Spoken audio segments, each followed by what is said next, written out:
তো আজকে আইসে পড়লাম মদিনগর। তো দেখতে পাচ্ছেন যে পিছে একটা ওয়েদার আর চারপাশে কি একটা সুন্দর ওয়েদার। তো দেখতেও কিন্তু ভালো লাগে।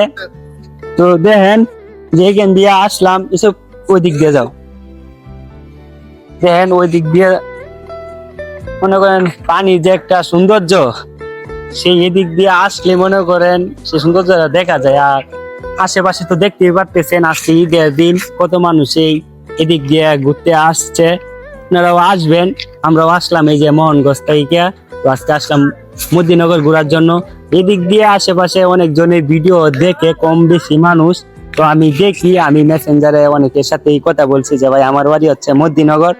তো আজকে আইসা দেখলাম যে এখানে একটা সৌন্দর্য, তো ভালোই লাগতেছে। তো আপনারাও আসবেন, আইসে এখান দিয়ে ঘুরে যাবেন। দেখেন যে কত বড় বৃষ্টি, ওই দিক দিয়ে কিন্তু মানুষ আরো বিকেল বেলা আরো বেশি আসবে, অনেকে এখন কাজ কাম করতেছে। আমরা আসলাম আবার এখান থেকে চলে যাবো বাড়ির দিকে, তো সময় হয়ে গেছে আমাদের।